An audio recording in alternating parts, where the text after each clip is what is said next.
I can no longer fight it. The very last few days of summer are here. I have so enjoyed this season in our little cottage. Even though it was a disaster of a year for soft fruit all around our valley, we've had a bountiful year of apples, and to see the gardens grow in, spilling over with seed heads and pollen, it's just a gift.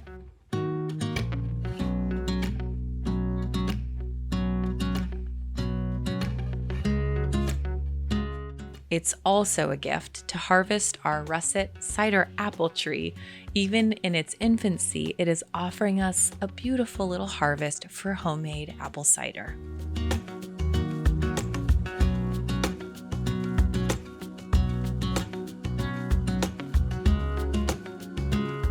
The fact remains that the apple tree knows when to blossom, when to fruit, and when to rest. And I need to take note.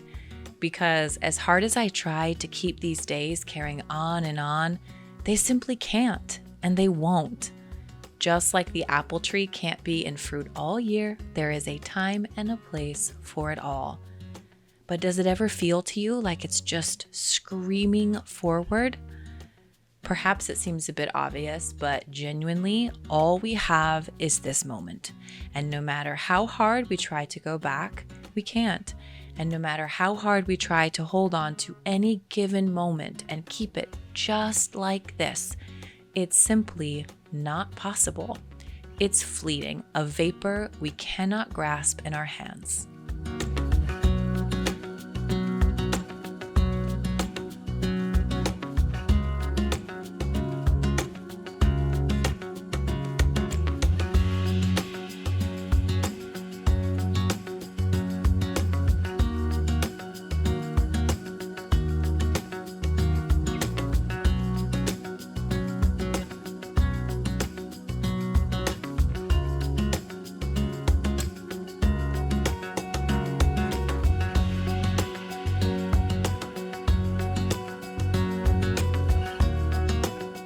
So, as much as I'd love to live in eternal summer, our family is carrying on to what's next.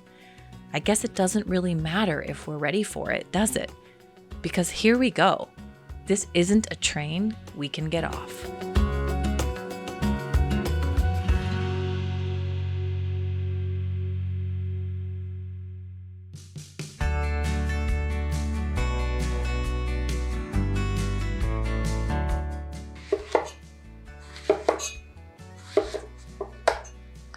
I think one of the very biggest changes for me that happens when we transition from this late summer to our academic year really is that food needs to be a lot more structured than it is in the summertime, where normally it can just be like this fend for yourself, come in, have whatever.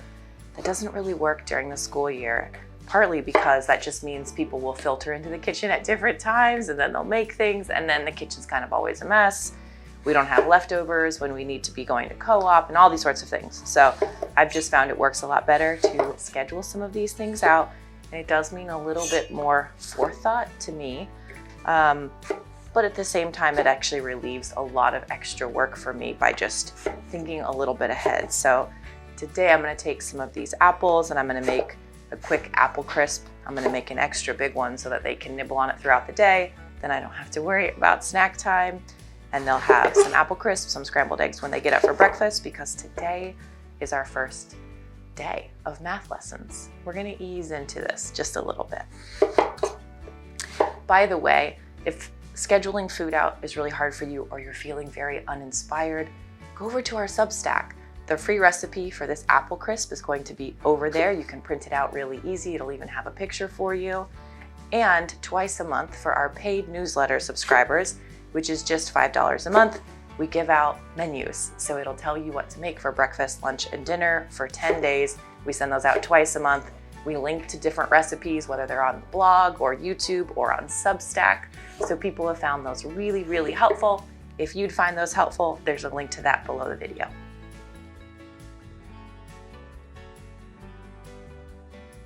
Okay, and here's your Italian phrase for this week. Remember, every week we've been doing a giveaway for a signed copy of our cookbook, so tell me what I'm saying in Italian in the comments below. and that'll enter you to win a copy of our signed cookbook. Here is your Italian phrase for this week. Questa mattina per la colazione sto facendo crumble di mele e uova strapizzate. You gotta use your hands or it doesn't come out. I like cooking in these kind of early morning hours now that the sun is coming up later.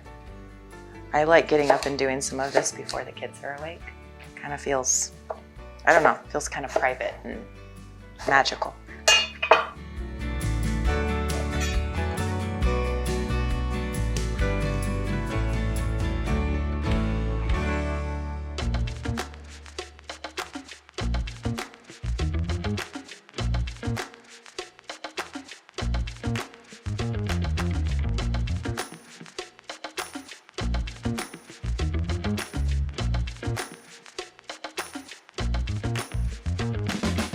Though I've never been one to spend too much time looking backwards, I most certainly am nostalgic for the various stages our family has gone through and experienced.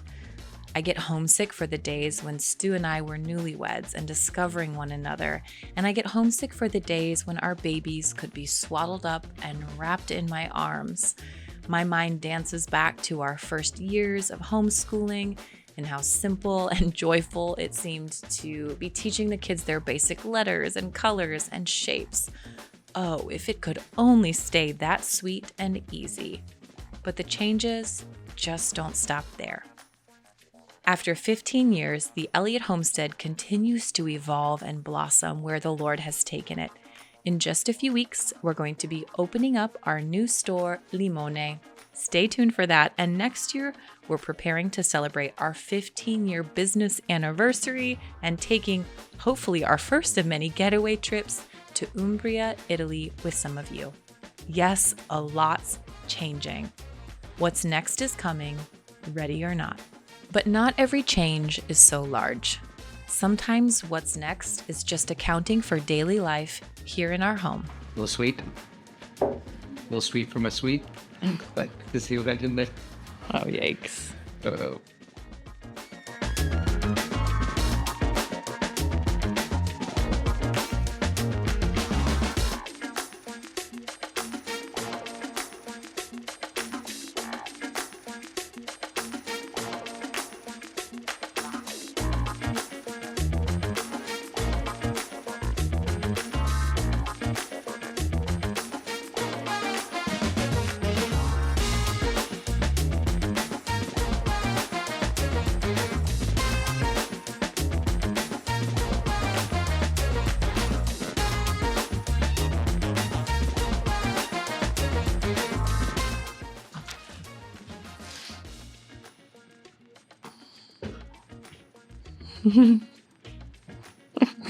Give it to me.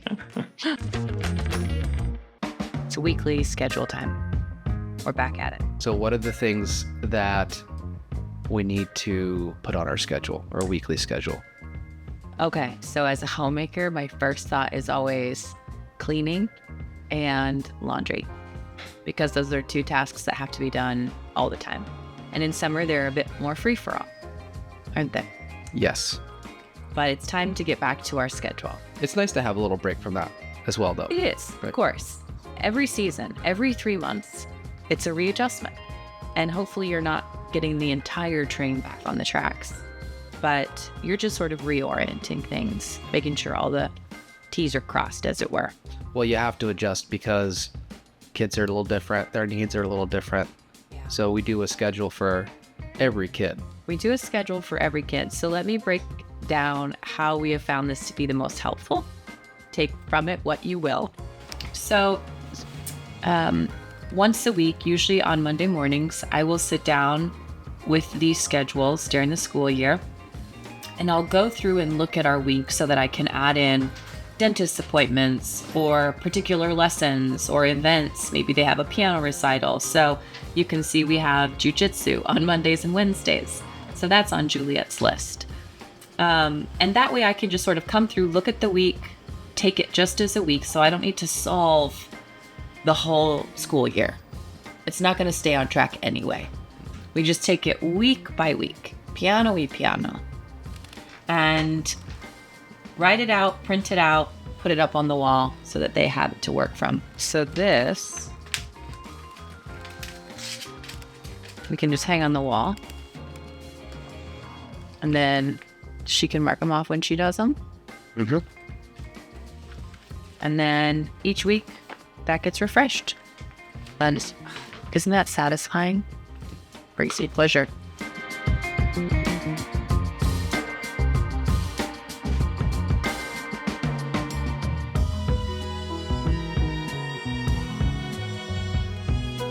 Tell me you're homeschooled without telling me you're homeschooled.